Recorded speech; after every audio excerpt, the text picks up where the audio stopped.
नमस्कार, आप देख रहे हैं सीधा सवाल। मैं हूं आपके साथ ओम आदित्य द्विवेदी। उत्तर प्रदेश के आजमगढ़ और रामपुर में लोकसभा सीट के उपचुनाव की घड़ी जैसे जैसे नजदीक आ रही है, वैसे वैसे ही प्रदेश में सियासी पारा गरमाता जा रहा है। यूं तो दोनों ही सीटें समाजवादी पार्टी का गढ़ मानी जाती हैं। आजमगढ़ वो सीट है जहां से पूर्व मुख्यमंत्री और सपा संरक्षक मुलायम सिंह और उनके बेटे सपा मुखिया अखिलेश यादव खुद चुनाव लड़कर संसद पहुंच चुके हैं। वहीं दूसरी सीट सपा के कद्दावर मुस्लिम चेहरा माने जाने वाले आजम खान की सीट है, जिनका इस इलाके में दबदबा माना जाता है। लेकिन आम चुनाव से 3 साल पहले हो रहे उपचुनाव में बीजेपी ने सपा के खिलाफ अपना पूरा जोर लगा दिया है। इस उपचुनाव का नतीजा बीजेपी और सपा के लिए साख का सवाल बन गया है।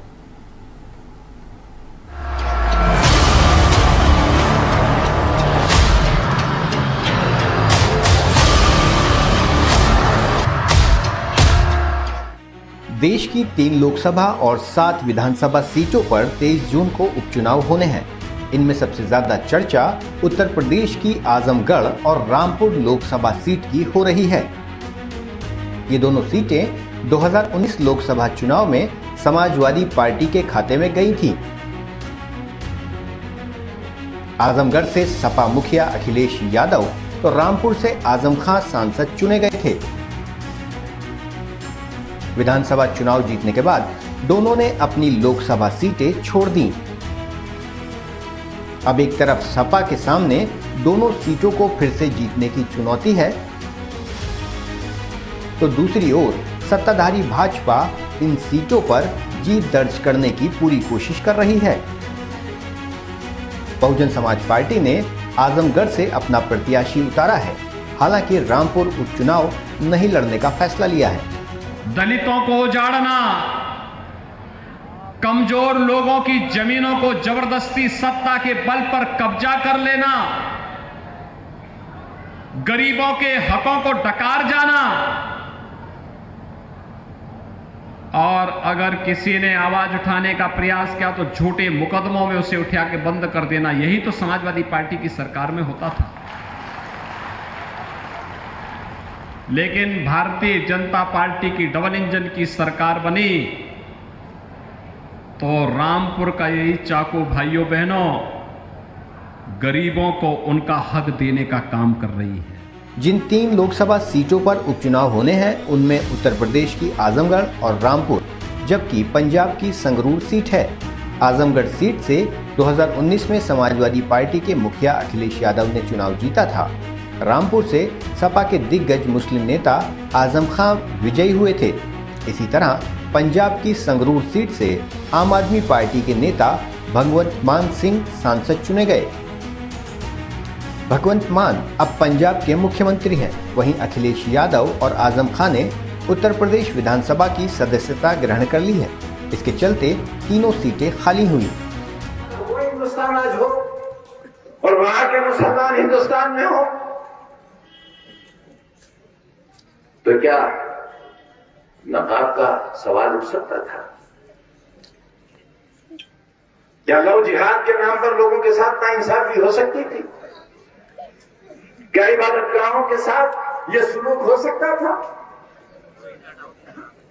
लाउड स्पीकर का बहाना लेकर बेवजह सितम के पहाड़ तोड़े जा सकते थे?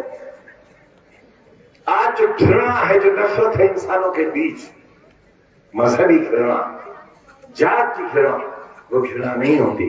उनके अंतर्गत नहीं, इसको सुप्रीम कोर्ट और देश का संविधान और देश का जो कानून है वो बुलडोजर को रोकेगा। और कोई भी सच्चा हिंदू कभी दूसरे समाज के और दूसरे धर्म के खिलाफ नहीं बोल सकता। जो सच्चा हिंदू होगा वो दूसरे धर्म के खिलाफ कभी बोल नहीं सकता। मैं धन्यवाद देता हूं पत्रकार साथियों को। ये सरकार तो दलित देख करके काम कर रही है, जात देख के काम कर रही है, धर्म देख के काम कर रही है। ये सरकार तो नफरत फैलाने वाली है। और जो अग्निवीर, अग्निपथ ऐसी योजना ला सकते हैं, फौज को आउटसोर्स कर दें, फौज में टेम्परेरी नौकरी।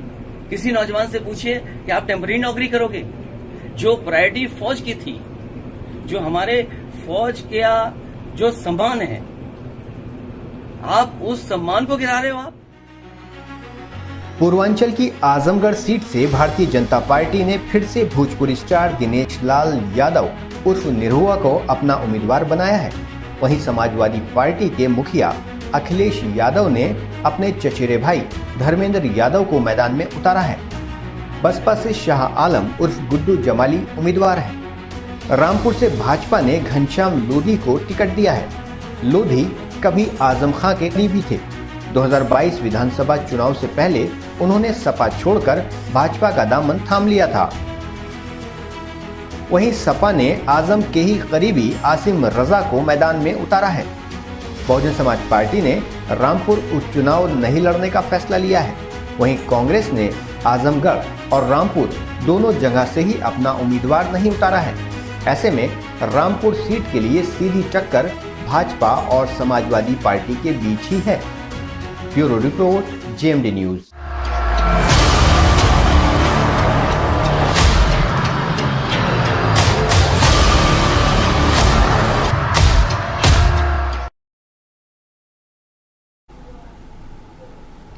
तो आपने इस रिपोर्ट को देखा और समझा होगा कि दोनों ही सीटें उपचुनाव के मद्देनजर क्यों जरूरी हैं बीजेपी और सपा के लिए। दोनों के लिए ये साख है, नाक का सवाल है और कहीं ना कहीं इस साख को बचाने में क्या समाजवादी पार्टी सफल हो पाएगी या फिर भारतीय जनता पार्टी ने जिस तरीके से प्रचारक उतारे हैं, जिस तरीके से खुद योगी आदित्यनाथ पहुंचे हैं, जनसभाएं की हैं दोनों जगहों पर, लेकिन एक बड़ा सवाल है कि आखिरकार अखिलेश यादव क्यों नहीं निकले प्रचार करने के लिए, क्यों नहीं पहुंचे आजमगढ़ और रामपुर। ये अपने आप में कुछ चुपते हुए सवाल जरूर, और इसी पर हम चर्चा करेंगे, सीधा सवाल में बात करेंगे। हमारे साथ एक मेहमानों का पैनल है, उनसे आपको रूबरू करा दूं। मेरे साथ दिनेश शुक्ला जी हैं, भारतीय जनता पार्टी से आपका स्वागत है। समाजवादी पार्टी से वरुण मिश्रा है, आपका स्वागत है। वरिष्ठ पत्रकार हमारे साथ है प्रभात त्रिपाठी, आपका भी सर स्वागत है। सबसे पहले सीधा रुख करूंगा वरुण मिश्रा का, समाजवादी पार्टी से हमारे साथ जुड़े हुए हैं। वरुण जी, क्या वजह रही? अखिलेश यादव तो पहुंचे नहीं कहीं पर प्रचार करने, क्या ओवर कॉन्फिडेंट है कि दोनों ही सीटें जीत लेंगे? देखिए, आजमगढ़ और रामपुर लोकसभा, ओम जी, हमारे मजबूत गढ़ हैं समाजवादी पार्टी के। वहां पर समाजवादी पार्टी का पूरे प्रदेश का नेता, हमारे कार्यकर्ता, और आजमगढ़ में जो हमारे कार्यकर्ता और नेतागण हैं, असल में होता क्या है, जब चुनाव चलता है तो चुनाव के बीच में नेता की डिमांड आती है कि हमारा चुनाव कहीं पर अगर कहीं हाथ से निकलता हुआ दिख रहा है तो ये होता है कि हम अपने शीर्ष नेतृत्व को तुरंत आवाज लगाते हैं। हम लोग पार्टी लेवल से हम लोग नीचे से लिख करके भेजते हैं कि आपकी यहाँ जनसभा अत्यंत जरूरी है। देखिए, वहाँ की जनता ने, जब माननीय नेताजी वहाँ से सांसद थे और जब माननीय अखिलेश यादव जी वहाँ सांसद थे, वहाँ की जनता ने देखा है कि विकास कार्य कैसे होता। आजमगढ़ एक बड़ा पिछड़ा इलाका हुआ करता था। आज आजमगढ़ में जिस तरीके से 2012 से लेकर के 2017 के बीच में, और उसके बाद उन्होंने अपनी सांसद निधि से जो काम वहाँ पे कराए, तो ये पूरा विश्वास है जनता के बीच में, क्योंकि इसमें कोई अतिशयोक्ति भी नहीं है कि अभी वहाँ होने वाले 10 विधानसभाओं में, आजमगढ़ में हम लोग चुनाव 10 की 10 विधानसभा सीटों पे हम लोग समाजवादी पार्टी वहाँ जीत करके आई है। तो वहाँ पे इस बात में हमारे शीर्ष नेतृत्व को भरोसा था, और भरोसा है वो जनता के बीच में। देखिए, जाएगा वो जो जनता के बीच में ना गया हो। जनता के बीच में अखिलेश जी वहाँ पर जब भी सांसद रहे तो हर उनके दुख सुख में आजमगढ़ में खड़े रहे, हर लोगों से मिलते रहे। जो भी वहाँ का समस्या आई, उन्होंने जैसे जाना तो उस समस्या को तुरंत उन्होंने दूर करने का काम किया। तो उनकी और जनता के बीच में इतनी दूरी नहीं है कि जा करके वो वहाँ पे जनता के बीच में मतलब जिस तरीके से हमारे वहाँ पर पार्टी के प्रत्याशी धर्मेंद्र यादव जी वहां से चुनाव लड़ रहे हैं, सब लोग जानते हैं, शीर्ष नेतृत्व है, बदायूं से सांसद रहे। नाराजगी तो नहीं अंदर खाने? कुछ नहीं, कोई नाराजगी नहीं, कोई भी नाराजगी नहीं, और नाराजगी का कोई प्रश्न भी नहीं है। अच्छा, जैसे नाराजगी की अभी आपने बात उठाई, तो यहीं पे डिबेट पे हम लोग बैठे थे कि आजम खान साहब नाराज हैं, पार्टी छोड़ रहे हैं, अखिलेश जी नाराज से बड़ा नाराज हैं। इसी डिबेट पे बैठे तो मैं बार बार इस बात को मैं बोल रहा था कि कहीं पे भी ऐसा कुछ नहीं है। देखिए, भाजपा का एक ऐसा प्रोपेगेंडा होता है कि ये लोग मतलब जैसे नहीं कहते हैं, टिड्डी दल के रूप में निकल करके और एक अफवाह फैलाने का काम समाज में, आज जिस तरीके से एक अफवाह फैला दी, अब सारा मीडिया उसी में परेशान है। तो जैसे उन्होंने अब कहा कि अखिलेश जी नहीं आए, ये भी एक समस्या, इनको दर्द हो रहा है इस बात में कि अखिलेश जी क्यों नहीं जा रहे हैं भाई वहां पर। अरे जो सीट हम जीत रहे हैं, जो हमारी परंपरागत सीटें हैं, चाहे वो रामपुर हो चाहे आजमगढ़ हो, वहां से हम जीत के आ रहे हो, दोनों हमारे कैंडिडेट वहां से जीत करके भारी अंतरों से जीत करके आएंगे। ठीक सर। तो इसलिए वहां पर ऐसी कोई आवश्यकता भी नहीं थी। और धर्मेंद्र जी हमारे यहाँ शीर्ष नेतृत्व हैं, हमारी पार्टी के बड़े नेता हैं, वो वहां से चुनाव लड़ रहे हैं, तो वो खुद ही अपने हिसाब से सब उन्होंने वहां पर देखा है। और हमारे सारे विधायक, हमारे सारे पार्टी के कार्यकर्ता वहां पूरी जी जान से लगे। और चुनाव 23 तारीख को होगा, उसका रिजल्ट आएगा और नतीजा सबके सामने होगा। जी, हमारे साथ प्रभात त्रिपाठी जी जुड़े हैं, शायद उन तक आवाज नहीं पहुंच रही। पीसीआर प्लीज इसको नोट करें, इस प्रॉब्लम को दूर कराएं। ठीक, दिनेश शुक्ला हमारे साथ भारतीय जनता पार्टी से, उनका रुख कर लेते हैं। दिनेश जी, पूरी बीजेपी ने ताकत झोंक रखी है सर, लेकिन अखिलेश यादव जो है वो कह रहे हैं नहीं सब कुछ ठीक है, हम दोनों जगह जीत जाएंगे। सर क्या लग रहा है आपको? सर जी, अभी आपने चुनाव देखा था, हाँ, तो 425 में 400 जीत रहे थे। तो ये उनका कॉन्फिडेंस का है या ओवर कॉन्फिडेंस का है, और फिर पहुंचे कहाँ? जब पूरे देश की विपक्ष की पार्टियां एक जगह पर लग गई थी तब उनकी ये स्थिति हुई थी। और अब वो ये कह रहे हैं कि चूंकि उनके सांसद वहां से थे, आजमगढ़ से और रामपुर से, तो कॉन्फिडेंस कह सकते हैं या उनका ओवर कॉन्फिडेंस कह सकते हैं। दूसरा, वीआईपी नेता है अखिलेश यादव। 17 से 22 में ट्विटर पे ही पूरी पार्टी चलाई उन्होंने। किसी भी आंदोलन में, किसी भी अनशन में, कहीं पे भी सड़क पे नहीं दिखाई पड़े थे। बहुत अच्छी तरीके से आप लोगों ने भी देखा होगा, याद होगा। तो वीआईपी भी हैं। दूसरा, एक अहंकार तो है ही है। चाचा को अपने तरीके से डील किया, पिता को अपने तरीके से डील किया, आजम खान को भी अपने तरीके से डील किया। और रही बात भारतीय जनता पार्टी की, तो देखिए वहाँ कार्यकर्ताओं की पार्टी है।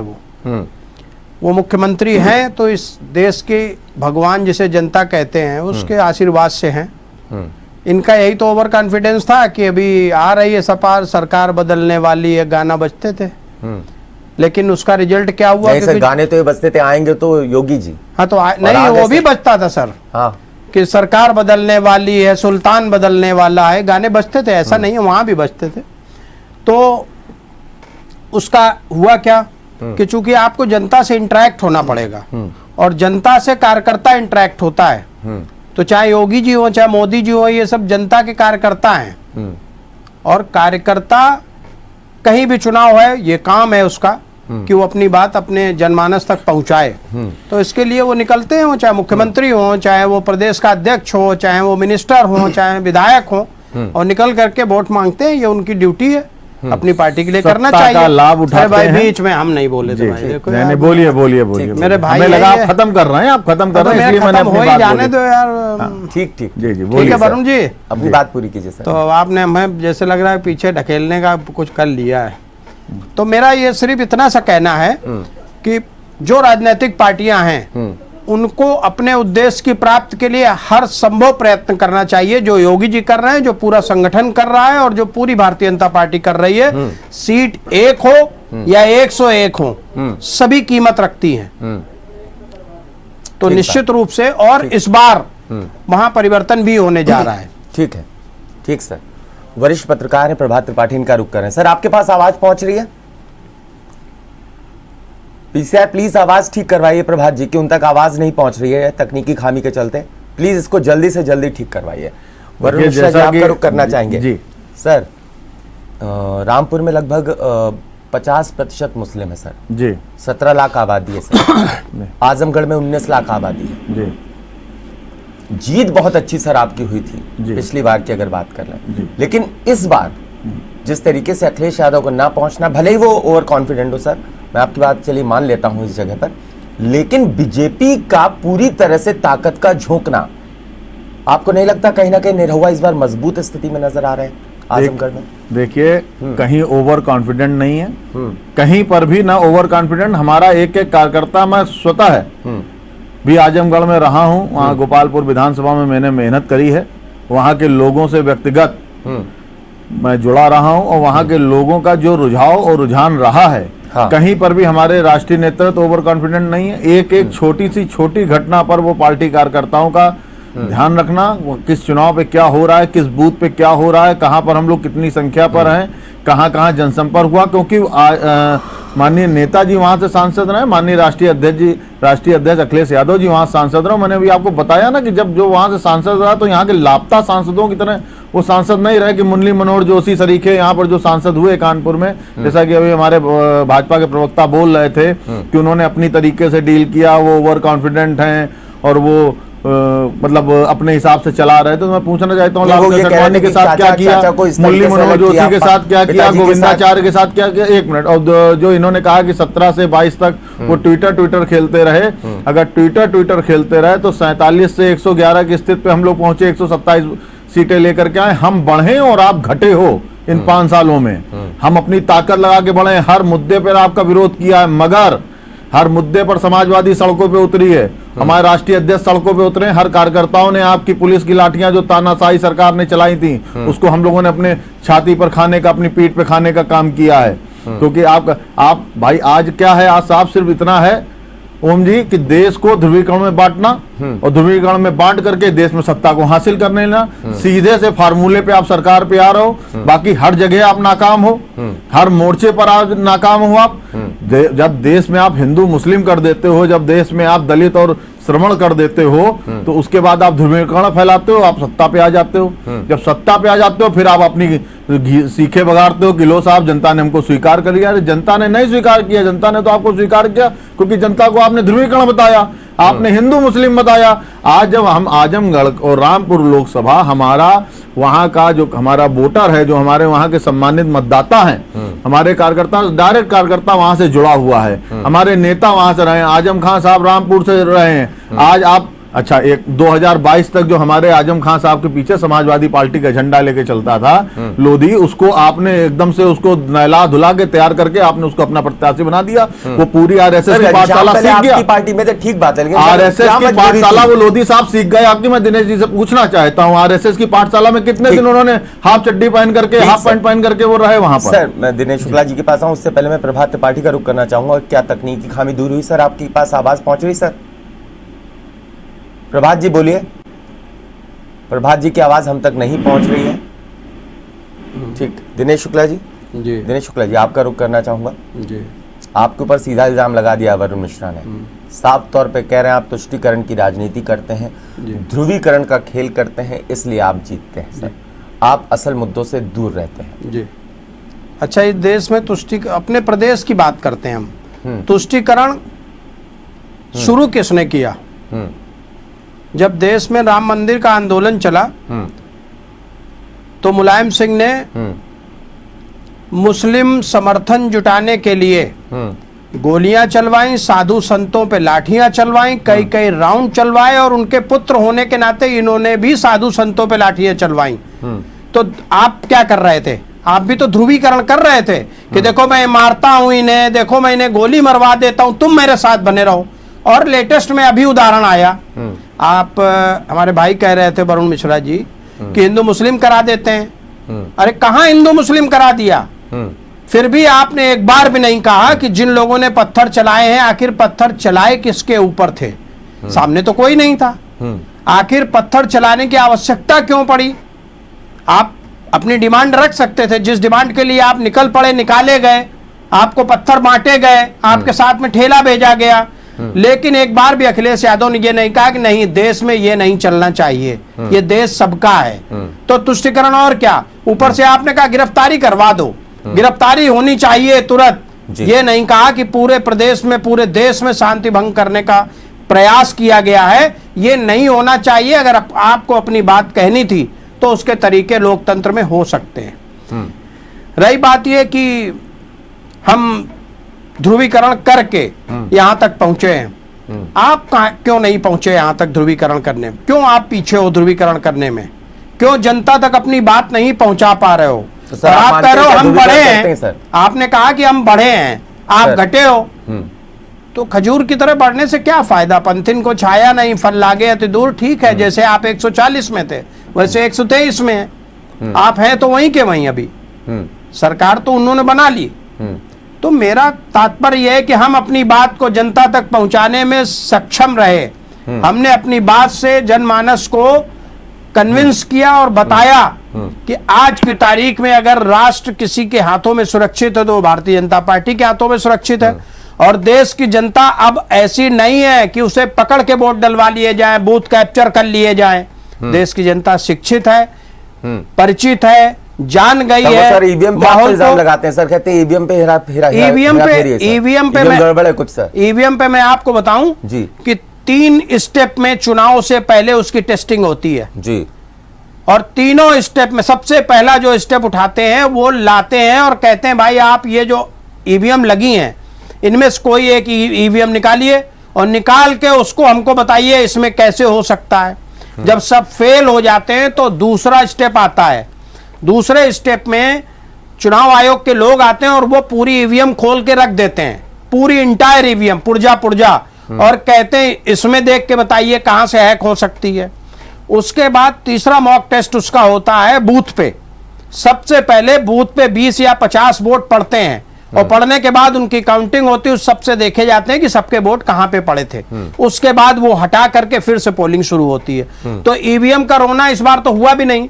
वो समझ गए कि जनता हमारी इससे भी नाराज होती है कि हम बेवजह बाद में रोने लगते हैं, तो अब की बार रोए भी नहीं कि ईवीएम खराब हो गई। तो रोना भी वो ईवीएम वाला तो बंद हो गया। अरे देखो भाई बोलने देते नहीं, अरे बीच में नहीं, देखिए अगर बीच में बोलेंगे तो हम भी बराबर बोलेंगे, डिबेट बेकार हो जाएगी। बीच में नहीं बोलेंगे। एक मिनट, आपने ईवीएम को लेकर नहीं सुनना, नहीं मैं सुनना भी बर्दाश्त करो, गलत बात को समय मिलेगा पे जब गलत बात आपको समय मिलेगा भाई। डिबेट पे जब आप गलत बात को बोलोगे तो उसका विरोध होगा ओम जी ना, आपका विरोध तो होगा। ठीक है वरुण जी, पूरा वक्त आपको टाइम आएगा, उसका तो विरोध होगा अगर कोई गलत बोलेगा। हाँ नहीं आएगा, रोका जाएगा उसको, उसका अवसर जिस तरीके से आप डिबेट में आप गलत बोलोगे। दिनेश जी चलिए काउंटर कर लें दीजिए वरुण जी। जिस तरीके से आपने बताया कि हमने मुसलमान और हिंदू, देखिए देश संविधान शुरू किया था। हिंदू मुस्लिम शब्द आपने इस्तेमाल किया, आप कर रहे हो ना, नहीं आपने शुरू किया। अब आप इस डिबेट में आपने ये कदम उठाया, सुन लें, हमने नहीं शुरू किया। नहीं, ये तो देश की जनता भी देख रही है, बीच में बोलने वाली यहाँ पर हर आदमी जान रहा है। अब अगर आप कहो तो हम बोले और कहो तो फिर आप बोलो। नहीं वही मैं कह रहा हूँ कि कहो तो बोले और कहो तो हम एक मिनट, मगर अगर हम नहीं बोलेंगे तो बोलने आपको भी नहीं देंगे। एक भी शब्द डिबेट यही खत्म हो जाएगी दिनेश जी, बोलने एक शब्द आपको भी नहीं देंगे। ठीक कि सुन लें कि जिस तरीके से आपने बताया देश संविधान से चलेगा, देश संविधान से चलेगा और संविधान सबको हक देता है, चाहे वो इस देश का हिंदू हो, चाहे मुसलमान हो, चाहे सिख हो, चाहे ईसाई हो। मुलायम सिंह ने जो भी किया देश के संविधान के लिए किया, देश के संविधान की रक्षा के लिए किया। आपने उसको उठा के मुसलमानों जोड़ दिया। आपने क्यों जोड़ा? आप भी अधिवक्ता हैं, आपने क्यों जोड़ा उसको उठा करके मुसलमानों से?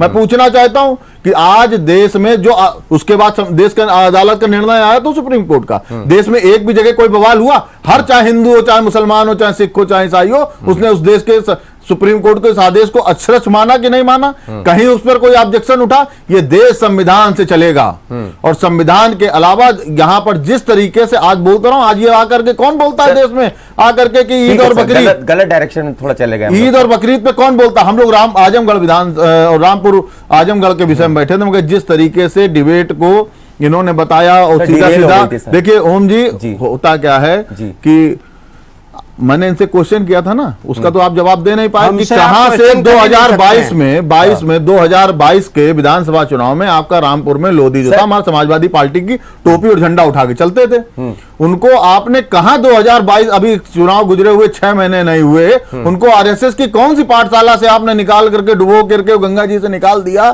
कि आज वो आज आपके भारतीय। देखिए हम लोग समाजवादी पार्टी के कार्यकर्ताओं, यहाँ जमीनी कार्यकर्ताओं की पूछ है, ये आयातित पार्टी है, ये दूसरे दलों से लोगों को आयातित करके ले करके पैसे की दम पे खरीद करके उनको अपना प्रत्याशी बना करके वही जनता के बीच में भगवा उड़ा करके उनको अपना भेज दिया जाता है। वो जय श्री राम बोलते हैं, वंदे मातरम बोलते हैं, देश में ध्रुवीकरण फैलाते हैं और सत्ता में आने का काम करते हैं। मगर आजमगढ़ और रामपुर, जय श्री राम आजमगढ़ नहीं, बिल्कुल गलत नहीं है। देश में जय श्री राम बोलना, हिंदुस्तान जिंदाबाद बोलना बिल्कुल गलत नहीं, मैं कहां बोल रहा हूं। मगर एक विशेष होता क्या है ना, देखिए चुनाव है, चुनाव देश में बात होगी विकास की, देश में बात होनी चाहिए, चुनाव में बात होनी चाहिए विकास की, चुनाव में बात होनी चाहिए गरीबी की, चुनाव में बात होनी चाहिए बेरोजगारी की, भ्रष्टाचार की। आज आप क्या है, आज देश के प्रधान, एक मिनट, जनता वही देख रही ना, मैं डिबेट पे अगर हम लोग किसी चुनाव के विषय में बैठे हैं ओम जी, तो बात तो वही होगी। देश के प्रधानमंत्री ने आकर के कहा कि मैं नोटबंदी करने जा रहा हूं, अगर ये मुझको 900 दिन का समय दे दिया जाए, नहीं तो जिस चौराहे पे आप खड़ा कर दो मैं खड़ा हो जाऊंगा। आज क्या आपकी मीडिया बता रही है, आज देश के आंकड़े क्या निकल के आए कि 500 के नोट 110% नकली हैं, 2000 के वो नोट 43% नकली आ चुके हैं। देश में भ्रष्टाचार अपनी जगह पर है, देश में आतंकवाद अपनी जगह पर है, बेरोजगारी में आज आप अग्निपथ योजना ला करके देश की सुरक्षा के साथ आप खिलवाड़ कर रहे हो।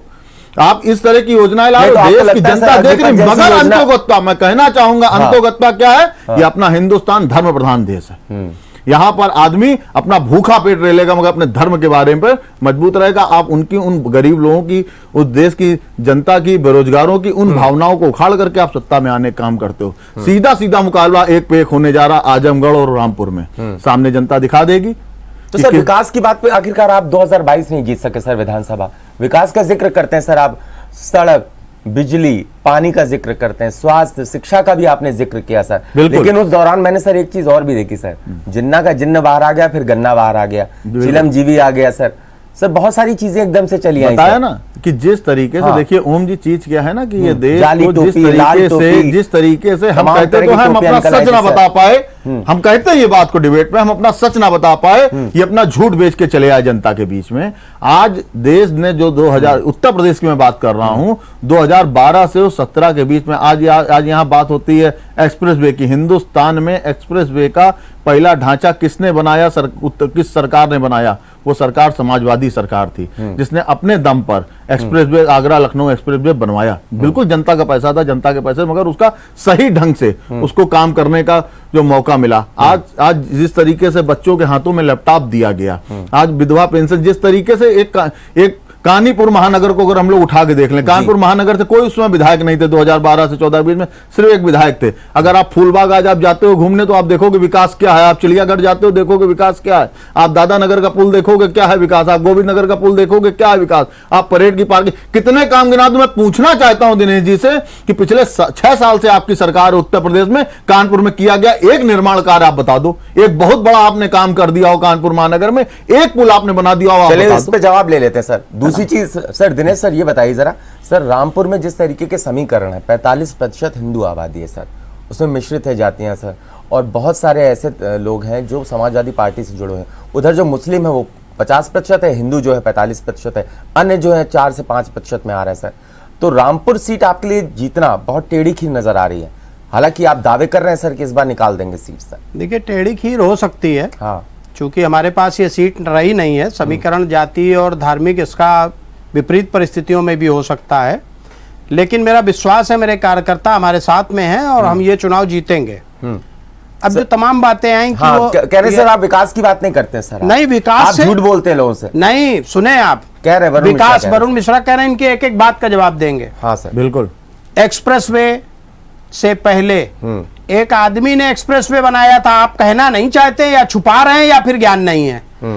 पहला एक्सप्रेसवे नहीं है आगरा और लखनऊ, नहीं उससे पहले है। अरे फिर बीच में अगर ये तरीका अपनाना तो बहस नहीं होनी चाहिए। मैंने बोला कि किसी सरकार ने बनाया, अगर ये तरीका, अगर ये किसी सरकार ने बनाया, पहले आप पूरी बात को सुने। ओम जी बीच में पहले आप समाजवादी संस्कार छोड़ना पड़ेगा ना, पहले आप हमारी कही हुई बात को सुने। गलत आधार, अगर ये मैंने किसी सरकार ने कदम बनाया, पूरा कर लें दीजिए। मैंने पूरी डिबेट सुनी, मैं बीच में नहीं बोला। फिर आप आइए और अगर आप बीच में बोलते हैं तो ऐसी बहस नहीं होनी चाहिए। दिनेश जी ठीक है, अपनी बात पूरी कीजिए सर। यमुना एक्सप्रेसवे उससे पहले एक आदमी बना गया था, आदरणीय गौड़ जी। तो एक्सप्रेसवे ये ना बताइए कि पहली बनी है, ये भी बताइए साथ में उसमें घोटाले कितने बड़े हुए हैं। किसानों से जमीनें खरीदवाई गई, खरीदवा के 4 गुना उनको मुआवजा दिया गया, 20 गुना उससे ले लिया गया, ये सब बहुत हुआ। छोड़िए उन बातों को। रही बात, लोधी मेरे दल में आ गया है सपा से। अब वो जो मौर्य जी थे वो तो सैफई में ही पैदा हुए थे, वो तो समाजवादी ही के हैं। और वो जो अभी एक पीली पगड़ी वाले वो दिखाए जाते हैं, पीला दुपट्टा डाले, हाँ, ओम प्रकाश राजभर, इनका तो बगल में जो है करहल में ही गांव है। और ये इसके पहले समाजवादी में ही पैदा हुए तो सपा में, ये कहां इधर से उधर आए हैं। मेरा अर्थ ये है, ये राजनीति है। जहां लाभ दिखता है वहां व्यक्ति जाता है, चरण चुंबन करता है और प्राप्त हो जाता है तो उसी के गुण गाने लगता है। एक दिन पहले तो गुण गाता किसी और के। जो ओम प्रकाश राजभर महाराज जी के पादुका उठाते थे, जो स्वामी प्रसाद मौर्य अभी कल तक महाराज जी के पादुका उठाते थे, वो अचानक स्वार्थवश इधर उधर करने लगे। तो ये राजनीति है। इसमें ये कोई सफाई ना बताए कि मेरे यहाँ फलानी जगह से आए तो मेरे यहाँ फलानी जगह से आए। सबके यहाँ आना जाना लगा हुआ है, आया राम गया राम है। रही बात एक्सप्रेसवे विकास, कहा कानपुर में कुछ हुआ हो, कुछ बना हो तो दिखाओ। सुपर स्पेशलिटी हॉस्पिटल लगभग हैलट के बराबर बन करके तैयार हो गया है और उत्तर प्रदेश का इतना स्पेशल हॉस्पिटल है कि न्यूरो का बहुत सुपर स्पेशल यहां पर विंग तैयार हुआ है। शीघ्र ही वो प्रारंभ होने वाला है, लगभग अपडेट है। कुछ बना ही नहीं, इतनी बड़ी मेट्रो बन के तैयार हो गई। मोती झील से IIT तक आप जाके देखें तो आपको वो दिखेगी, वो आपको दिखाई पड़ेगी। काम हुआ है। और मुझे याद है, ओम जी आपको भी याद होगा कि कानपुर में 10 मीटर बिना गड्ढे के चलना असंभव हुआ करता था। 10-10 घंटे की बिजली कटौती, याद कर लीजिए। मैं कुछ अगर झूठ बोलूं तो दोबारा से हमें यहां इस डिबेट में बैठना नहीं चाहिए। 10-10 घंटे बिजली कटौती होती थी। इन्वर्टर का व्यवसाय फैलाया गया, फुलाया गया। बैटरी वालों से आपने कांटेक्ट किया, अनायास जी भर के बैटरी का व्यवसाय चला। जवाब ले लेते हैं सर। सर 1 सेकंड और। हाँ, सर। जी सर। पानी की वो संकट समाजवादी पार्टी ने जो किया, और जब पूछा गया कानपुर में आप बिजली इतनी क्यों काटते हैं, बगल में कन्नौज में देते हैं, इटावा पूरी आ रही, तो मुलायम सिंह ने कहा कानपुर ने हमें एको विधायक नहीं दिया, हम बत्ती क्यों दें। इस भावना के साथ सरकारें चलाई गई। एक विधायक तो सर परमानेंट थे ही ना सर, इरफान। अरे उनको नहीं मानते वो ना। अच्छा। उनको विधायक नहीं मानते थे। उन्हें जीतना था चमनगंज से, उन्हें चमनगंज से जीतना था। अमिताभ बाजपेयी जी, अमिताभ बाजपेयी मुलायम सिंह के टाइम पे नहीं थे। सुनिए मेरा एक नहीं, मैं इस बार की बात कर रहा हूं सर। नहीं, इस बार हैं तो अब तो महाराज जी की सरकार है, बढ़िया सड़कें हैं, फर्स्ट क्लास बिजली आ रही है। इतने जबरदस्त कोयले की क्राइसिस के बावजूद भी अभी ये महसूस नहीं किया गया कि 10 घंटे बिजली चली गई हो कहीं। तो विकास की बात यदि करें तो आप जाइए यहां से चित्रकूट तक, ओम जी 2-2 एक्सप्रेसवे बनते हुए आपको दिखाई पड़ेंगे। 5 साल की सरकार उत्तर प्रदेश की है, 6ठा साल शुरू हुआ है जी। और एक्सप्रेसवे पे एक्सप्रेसवे बन रहे हैं। जहां 4 लेन की रोड थी वहां 6 लेन रोड चौड़ी करके बन रही हैं। मतलब विकास की तो छटा बह रही है। आप क्या बात कर रहे हैं। बस हाँ, ये जरूर है कि गोरखपुर में नृत्य नहीं हुआ, बस गोरखपुर में नाच नहीं हुआ। पे सर निशाना लगाना नहीं भूले आप, निशाना जरूर साधेंगे आप सर पे। सुने नाच नहीं हुआ। ओम जी इनकी 2 मिनट बात का जवाब दे दूं। जी वरुण जी, इनकी 2 मिनट बात का हमारे उनका कि ये जो बता रहे हैं कि मेट्रो के मैं शुरुआत करता हूं। मेट्रो इसकी आधारशिला कानपुर महानगर में आपके जो इस समय भारत के उपराष्ट्रपति उस समय आपके केंद्रीय मंत्री थे भारतीय जनता पार्टी को, माननीय अखिलेश यादव जी ने इसकी आधारशिला रखी थी। ये बात कानपुर के बड़े बड़े हो, आप तो कानपुर के सम्मानित अधिवक्ता हो। दूसरी चीज जो आप इस हॉस्पिटल को हैलट वाले को बता रहे हो, इसकी DPR समाजवादी पार्टी में बनाई गई थी। अगर आप अधिवक्ता हो, इसकी 10 रुपए की सूचना डाल करके आप जानकारी कर लेना। ये आपकी निकम्मणता है कि 5 साल में आप उस अस्पताल को चालू ना करवा पाए। 5 साल लग गए, अभी भी आप बोल रहे हो कि कुछ दिनों वो चालू होने जा रहा है। ये आपकी इस सरकार की असफल नीतियां हैं कि 5 साल में आप उस अस्पताल को चालू ना कर पाए। आप 10 रुपए की सूचना डाल के आप कंफर्म कर लेना कि किसमें उसकी DPR रखी गई थी, कहां से वो योजना आई थी, किस तरीके से वो योजना आई थी। हमारे विधायक सतीश निगम ने उसके लिए कितना प्रयास किया था, उस समय मौजूदा विधायक थे। इसकी आप सूचना कर लेना। आप कानपुर के वरिष्ठ अधिवक्ता हैं, भारतीय जनता पार्टी के प्रवक्ता हैं, जानकारी करके डिबेट में बैठा, क्योंकि आपका बोलने के कोई मुद्दे नहीं है, इसलिए अनावश्यक आप बात को खींच रहे हैं। कोयले की कमी हो गई, इसकी कमी हो गई, अरे देश में पेट्रोल की कमी हो गई। आज आप जो बत्ती की बात कर रहे हो तो ये तो सीधा सीधा आप झूठ बोलने का काम कर रहे हो। सीधा सीधा कि जितनी सरकार भारतीय समाजवादी पार्टी सरकार में जितनी लाइट कानपुर महानगर में मिली, मैंने कानपुर महानगर में, ओम जी मेरे साथी प्रवक्ता बैठे हैं, मैंने कहा ना, मैंने 10 काम गिना दिए थे। 10 काम मैंने गिना दिए थे अगल बगल के, जो छोटे छोटे थे विधायक सिर्फ एक हुआ करते थे हमारे यहां से, हाजी इरफान सोलंकी साहब, और आज हमारे 2 विधायक कानपुर महानगर से। मगर कभी समाजवादी पार्टी ने कोई दुराभाव नहीं किया। उसने एक बराबर, जैसे कि देने का और लेने का एक तरीका होता है कि जिस तरीके से सूरज सब जगह से पानी लेता है और सब जगह समान मात्रा में बरसाता है, उसी प्रकार से अखिलेश यादव जी ने पूरे उत्तर प्रदेश में जो एक विकास की बयार चली थी, जो उत्तर प्रदेश में जगह जगह विकास का काम हुआ, तो मैंने कानपुर गिना तो 10-20 काम गिना डाले, और कहोगे और गिना देंगे 10-20, तो आप 2-4 काम नहीं गिना पाओगे। समस्या देखिए, समस्या क्या है, आप डिबेट पे बैठ करके आपके पास शब्द नहीं होते हैं। अनावश्यक कि आपने कोयले से लेकर के मेट्रो बोला ना, बता दीजिए कि आपके उस समय जो ये वेंकैया नायडू ये क्या थे भाई, क्या थे? आप कहिए आपकी पार्टी के नहीं थे, उस समय आपकी पार्टी में नहीं थे तो मैं मान लूंगा। उन्होंने आकर के इसकी आधार रखी मुख्यमंत्री के साथ और हमने बनवाया। देखिए होता क्या, अगर आपको बनवाना था आप बनारस में बना देते ना भाई, आप बनारस में मेट्रो बनवा देते ना 5 साल में। मैं भी समझ जाता, प्रधानमंत्री का लोकसभा क्षेत्र है, वहां पे सरकार आई, प्रदेश में उनका मुख्यमंत्री हुआ, प्रदेश में भारतीय जनता पार्टी सरकार आई, बनारस में उन्होंने बना दिया। और देखिए महोत्सव तो सब जगह होते हैं, क्या बिठूर महोत्सव नहीं होता? इसकी कोई बात नहीं है। बात जो आपने आखिरी में क्वेश्चन उठाया उसमें ओम जी आपने बोला, देखिए महोत्सव तो एक परंपरा है। आज आप जिस तरीके से जाकर के जगह जगह पर आप आज बिठूर महोत्सव कानपुर में होता है कि नहीं होता है? लखनऊ महोत्सव होता है नहीं होता?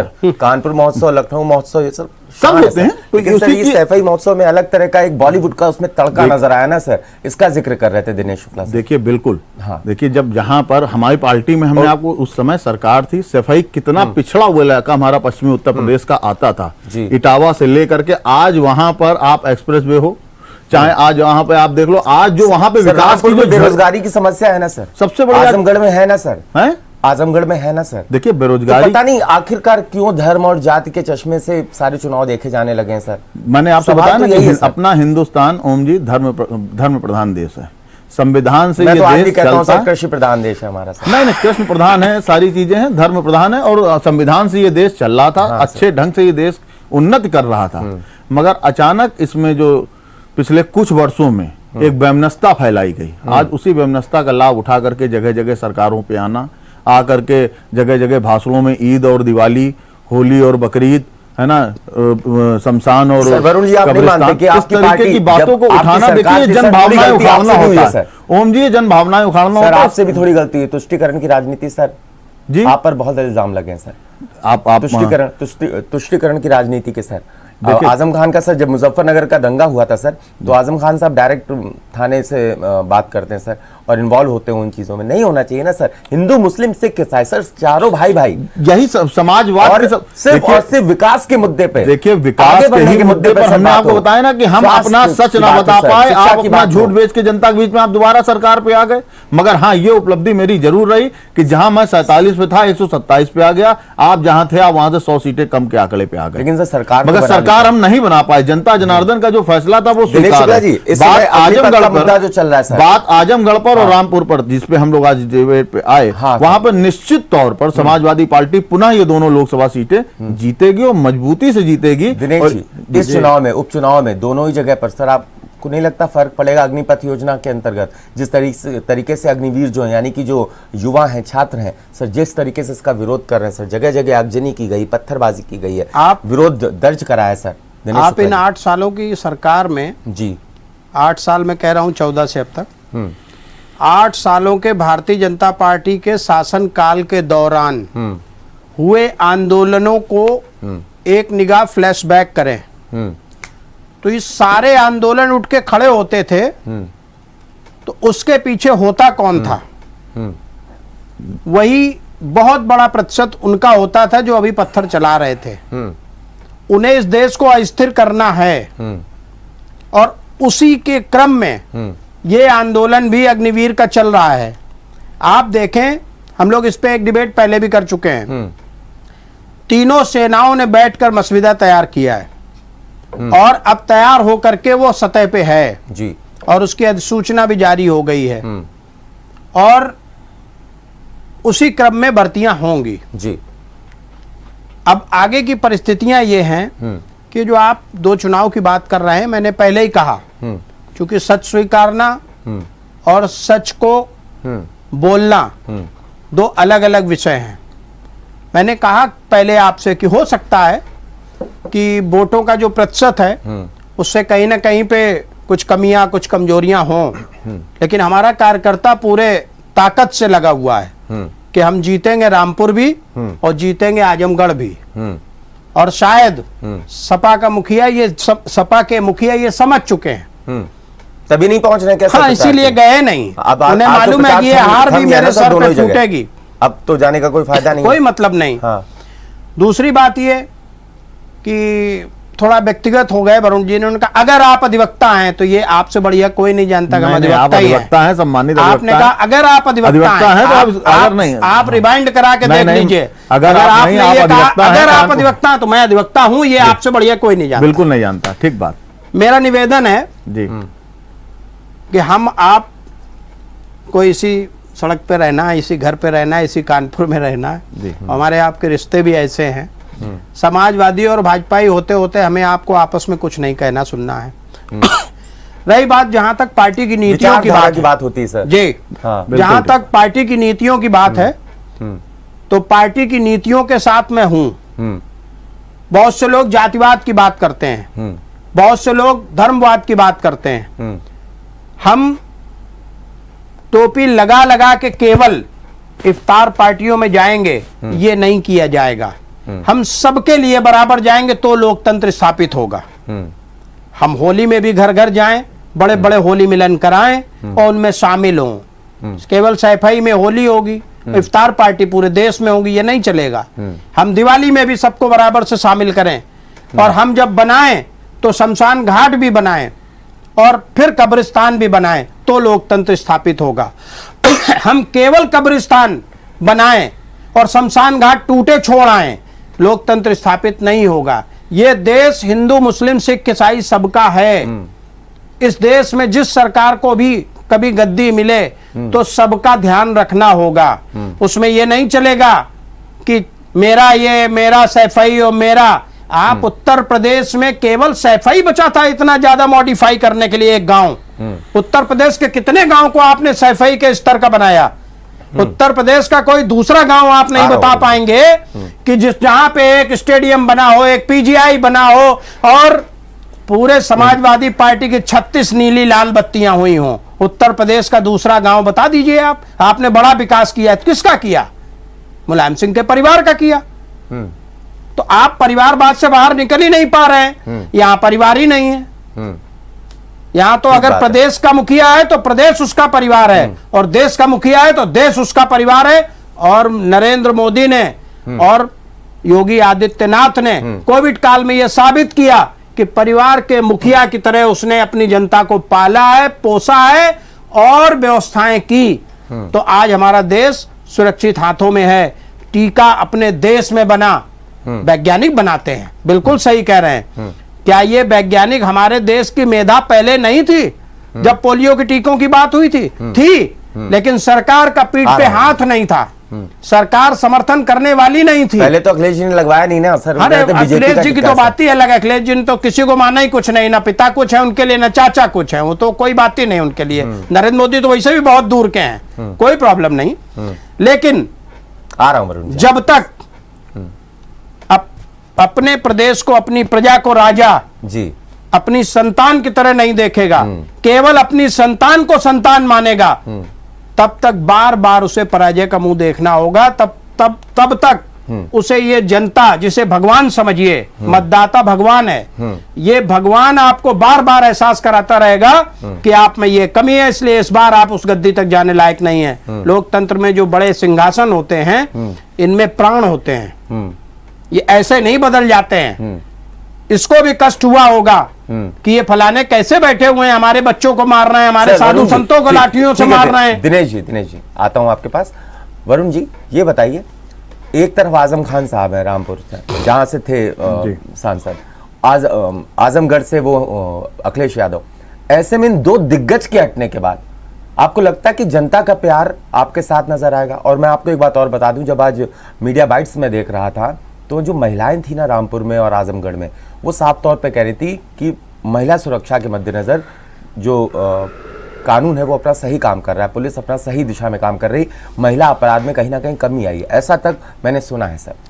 देखिए ये जहाँ जहाँ बाइट्स में जिस तरीके से मैंने बोला ना कि कई मीडिया घराने आप भी जानते हैं, हम भी जानते हैं कि किसके हैं और कहाँ से वो संचालित हो रहे हैं, वो क्या दिखा रहे हैं, इस पे नहीं जाना। जो मौके पर हम लोग वहाँ जो देख रहे हैं, जिस तरीके से जनता ने अभी वहाँ पर 10 की 10 विधानसभा सीटों पे जीत के दिलाया, रामपुर में जीत करके आए, दोनों जगह लोकसभा जीत करके आए, विधानसभा जीत कर आए, ओम जी। तो जिस तरीके से वहाँ पे जनता का प्यार जो समाजवादी पार्टी को मिलता है वो वैसे ही मिलता रहेगा, इसमें कोई दो राय नहीं। दोनों जगह से हमारे यहाँ के दिग्गज, हमारे शीर्ष नेतृत्व दोनों जगह से थे और दोनों ही जगहों से अब जो आए हैं, अनीस रजा साहब आए हैं और धर्मेंद्र यादव जी, ये हैं। प्रदेश तो हार गए ना सर। हाँ, प्रदेश हारे, इसमें कोई वो बात नहीं, ये तो स्वीकार है, ये तो स्वीकार है, इसमें कोई बट भी नहीं है। इसको बार बार बोलने का कोई मतलब नहीं, वो तो स्वीकार है, हारे हैं। सत्ता में आज भारतीय जनता पार्टी है, उसको बधाई भी है इस बात की। मगर जिस तरीके से अभी आपने बताया, मैं एक अपने प्रवक्ता साहब भारतीय जनता पार्टी में जवाब देना चाहूंगा दिनेश जी का, कि जिस तरीके से आपने बनाया, देखिए मैं आपको बताना चाहूंगा, शायद आपकी नॉलेज में नहीं होगा कि हिंदुस्तान में देश की आजादी के बाद पहले मुख्यमंत्री माननीय अखिलेश यादव जी थे, जिन्होंने हज जाने वाले यात्रियों को जो सब्सिडी मिलती है उसी की भांति कैलाश मानसरोवर जाने वाले यात्रियों को 50,000 रुपए उनके घर पे पहुंचाने का काम एसडीएम ने किया। ये हिंदुस्तान के पहले मुख्यमंत्री और पहला राज्य था जहां अमरनाथ जाने वाले प्रत्येक हिंदू तीर्थ यात्रियों को 50,000 रुपया मिलता था और एसडीएम उनके घर पहुंचाता था, लिस्टिंग होकर के उनके पास पैसा पहुंचता था। ठीक, दूसरी बात पे आ जाइए, श्रवण यात्रा किसी मुसलमानों के लिए नहीं चालू करी गई थी, किसी जैन धर्म के लिए नहीं चालू करी गई थी। हिंदुस्तान उत्तर प्रदेश के प्रत्येक कोनों से बसों द्वारा, रेलवे द्वारा आना जाना निःशुल्क, जो भी व्यक्ति निर्धन है या जो अपना आधार कार्ड दिखाएगा उसको श्रवण यात्रा करके, श्रवण यात्रा के नाम से वो योजना चालू करी गई। आप मंदिर की बात करते हो, विश्व का सबसे बड़े मंदिर की आधारशिला रखने का काम अगर किसी हिंदुस्तान के किसी मुख्यमंत्री ने किया तो उसका नाम अखिलेश यादव था। चतुर्भुज मंदिर वृंदावन में उसकी आधारशिला रखवाने का काम किया और आज भी वो मंदिर का निर्माण चल रहा है। विश्व का सबसे ऊंचा मंदिर, मतलब कोई इंडिया का नहीं, विश्व का सबसे ऊंचा मंदिर, चतुर्भुज मंदिर भगवान विष्णु का, उन्होंने वहां स्थापना करवाने का काम किया। यहां से स्वर्ण मंदिर जाने के लिए सिखों को उन्होंने यहां से बसें चलवाई। तो हर धर्म का यहां लिहाज रखा गया, बस सिर्फ समझने वालों के आंखों से पर्दा उठाने की देर है। आप अगर इन सारी चीजों को देखोगे ना, आपको तो सिर्फ यह दिख रहा है कि वो हम कब्रिस्तान की दीवार बन रही है। अरे कब्रिस्तान की दीवार बन रही है, उसके बावजूद भी आज लखनऊ में आप चले जाओ, दिल में हाथ रखना, मैं कहना चाहता हूं दिनेश जी से कि आप दिल में हाथ रखना और जाके देखना वहां गोमती रिवर फ्रंट, आज गंगा जी तो नहीं साफ हो पाई और गोमती रिवर फ्रंट की क्या दशा और दिशा हो गई थी 2017 में। ओम जी, अगर मैं गलत बोल रहा हूं तो आप मेरी बात को इसी डिबेट में आप काट दीजिए कि हाँ तुमने गलत बोला है, कि क्या उन्होंने लखनऊ की गोमती रिवर को उन्होंने साफ किया था, आज गोमती रिवर की क्या दशा हो गई। तो अगर हम विपक्ष हैं, अगर हम जनता हैं, हम सरकार पर उंगली नहीं उठाएंगे, हम सरकार से जवाब नहीं मांगेंगे। आज आपने कहा कि सरकार बहुत अच्छे काम कर रही है, अच्छा आप हमको एक चीज बता दीजिए, मैं पूछना चाहूंगा, नोटबंदी से देश को क्या लाभ हुआ? 8 साल की माननीय नरेंद्र मोदी की सरकार थी, चाणक्य ने कहा था जो निर्वंशी होता है उसको सत्ता में रहने का कोई अधिकार नहीं है। ये चाणक्य के शब्द थे जिसको आप और हम सब मानते हैं, ये उसका कहना था। आज नोटबंदी से देश को क्या हुआ? कहा गया था ना, नोटबंदी में देश के हजारों लोगों को, पूरी हिंदुस्तान का एक एक व्यक्ति लाइन पे खड़ा हो गया। जीएसटी आने के बाद से व्यापारियों की क्या हालत है, आप जाके पूछो तो एक बार उनके दर्द से क्या हालत है। आपने देश के प्रत्येक जनता को आपने लाइन में खड़ा किया, नोटबंदी का कोई लाभ नहीं हुआ। आपने जीएसटी से व्यापारियों को मारने का काम किया, किसान बिल लेकर के आज देश के सामने माफी मांगी। ये आजमगढ़ में गिर रहा है नोट, किसान अरे आजमगढ़ में गिर रहा हो चाहे वो गोरखपुर में गिर रहा हो, बात इसकी नहीं है। बात इसकी है कि उस नोटों का जिस तरीके से देश के साथ मजाक उड़ाया गया, आप सोच रहे हो कोई आप चीज ही नहीं तय करोगे, आप सत्ता में आ जाओगे, आप कोई भी अपने फरमान जारी कर दोगे। आज आपने किसान बिल लेके आया, जब 1.5 साल वहां हजारों किसान मर गया, तब आप आकर के देश से माफी मांग रहे हो। आज आपने किसान के ऊपर, अब आप आ गए नौजवान के ऊपर, देश की सेना के साथ आप मजाक कर रहे हो। आप अडॉप्ट में लेकर के आप आदमी संविदा पे लेकर आप उसको सैनिक से देश की रक्षा करवाना चाहते हो, और इस पे अगर कोई बोलेगा तो आप उसको मुसलमानों से जोड़ने का काम करोगे। मतलब अगर किसान वहां बोल रहा था तो उसको आप बता रहे थे खालिस्तानी है। आज यहां पर नौजवान सड़कों पर उतरा, मैं भी स्टूडेंट लीडर रहा हूं, हम लोगों ने भी स्टूडेंटों की लड़ाइयां लड़ी हैं। आज नौजवान को अपना भविष्य खतरे में दिख रहा है, आज वो संघर्ष कर रहा है, तो आप उसको मुसलमानों से कि वो जो ईंट पत्थर चलाते हैं वो लोग हैं, आप उनको मुसलमानों जो, तो और तुष्टिकरण क्या मैं पूछना चाहता हूं जी। आप भी एक अच्छे वक्ता है, आप एक बहुत बड़े पत्रकार हैं, मैं पूछना चाहता हूं और तुष्टिकरण की परिभाषा क्या होती है मुझको बता दिया जाए इस डिबेट में, कि जो नौजवान सड़क पे पत्थर चला रहा है उसको आपने अभी अपने पहले वाले वक्तव्य में आपने उसको मुसलमान घोषित कर दिया, कि जो ईंटें चला रहे हैं वो उसी में लोग छुपे हुए हैं। बात इस आप पीछे लेके जा रहे थे ना, मैं और भी आपके पीछे चला गया, नोटबंदी से आ गया, जीएसटी में आ गया, किसान बिल पे आ गया, समाज के प्रत्येक वर्ग को उत्पीड़ित करने का काम कर दिया। आज ये देश की सुरक्षा का मामला जो आज अग्निवीर सड़कों पे उतरा है, आज देश का नौजवान जो सड़कों पे उतरा है, देखिए लोग कहते हैं ना, दिनेश जी, लोग कहते हैं ओम जी, लोग कहते हैं कि देश का सैनिक देश के लिए मर जाएगा, मगर उसको ये विश्वास होता है कि मेरे मरने के बाद मेरे घर का सम्मान, मेरे घर परिवार का सम्मान भारत सरकार करेगी। 4 साल में वो मर जाएगा, आप 1 करोड़ रुपया दे दो, कह दो काम खत्म। क्या करेगा वो लड़का 4 साल में? कौन सी ट्रेनिंग कर लेगा? 6 महीने की ट्रेनिंग है, 1 साल की छुट्टी है उसकी 6 महीने की, तो 3 साल में क्या कर लेगा चुनाव में? सर देखिए, सरकार के इतने तानाशाही निर्णय होते हैं। मैं इसके पिछली डिबेट में जब बैठा था, मैंने स्पष्ट रूप से कहा था कि सरकार को ये एक पायलट प्रोजेक्ट रूप में ये योजना लानी चाहिए थी, एनसीसी कैडेटों पे लानी चाहिए थी, मगर ना, सरकार ने तो योजना लिया। अब आप कह रहे हो देश के तीनों सेना अध्यक्ष बोल रहे, वो तो बोलेंगे ही बोलेंगे भाई, जिनको आप नियुक्त करोगे वो तो बोलेंगे ही बोलेंगे। अभी आजम खां के मैटर में सुप्रीम कोर्ट ने बोला तो आपको दो साहब गलत बोल दिया। अभी आजम खां के मैटर में सुप्रीम कोर्ट ने उत्तर प्रदेश सरकार को डायरेक्शन किया कि गलत कर रहे हो, तो आपने कहा साहब वो तो सर अग्निपथ से आपको नुकसान होता दिख रहा है सर उपचुनाव में? कोई नुकसान नहीं हो रहा है। जिन्हें देश की सेवा करना है, जिनके अंदर ये जज्बा है कि हमें देश के लिए सेना में जाना है, उनके लिए कोई प्रॉब्लम नहीं है। जिन्हें नौकरी चाहिए, जिन्हें इस बात का चिंतन ज्यादा है कि देश से बड़ा चिंतन अपने परिवार का है, अपने पेट का है, उनको उकसाया गया है। और मैं ऐसे नहीं कह रहा हूं कि आप चेक करवाइए, 40% कम से कम वही व्यक्ति निकलेगा, वरना हिंदुस्तान में ट्रेनों में आग लगाने वाले, स्टेशन को तोड़फोड़ करने वाले, गाड़ियों को फूंक देने वाले, सड़कों पे आग लगा देने वाले, इनका इन्वेस्टिगेशन करा लीजिए तो वही पत्थर चलाने वाले लोग निकलेंगे। हमारे देश की ये कल्चर नहीं है। हमारे यहाँ चीटी पे भी पैर पड़ जाता है तो हम लोग राम राम कहते हैं कि अरे धोखा हो गया, गलती हो गई, मर गई। ठीक तो दिनेश जी, सभ्यता और कल्चर का मामला है। दिनेश जी आपका शुक्रिया, वरुण जी आपका भी शुक्रिया हमसे जुड़ने के लिए और इस पर चर्चा करने के लिए। वाकई में जो उपचुनाव है ये दोनों के लिए साख का सवाल है और देखना ये होगा कि आजमगढ़ में क्या फिर से रिटेन कर पाती है समाजवादी पार्टी, या फिर जिस तरीके से चुनाव प्रचार में एक टीम लगाई गई है और पूरी स्ट्रैटेजी के तहत काम किया है बीजेपी ने आजमगढ़ में और रामपुर में, बीजेपी इस बार वहां पर जीतती हुई नजर आती है। ये जो उपचुनाव होने हैं, और ये बड़ा सवाल इसलिए है क्योंकि अगर आजमगढ़ और रामपुर की दोनों सीटें बीजेपी जीत गई तो 2024 साफ तौर पे, जिसकी तैयारी में अखिलेश भी लगे हैं, और भारतीय जनता पार्टी तो हर समय इलेक्शन मोड में रहती है, ये किसी को बताने की जरूरत नहीं है। और ऐसे में नजर 2024 से ये उपचुनाव बहुत कुछ मैसेज देगा। सीधा सवाल में फिलहाल इतना ही, आप देखते रहिए GMT न्यूज़।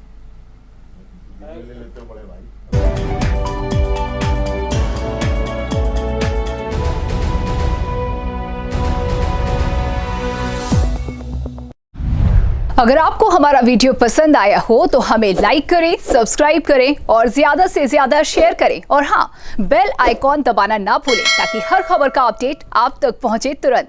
आप हमें इंस्टा, ट्विटर और फेसबुक पर भी फॉलो कर सकते हैं। हमारी ID है @GMT News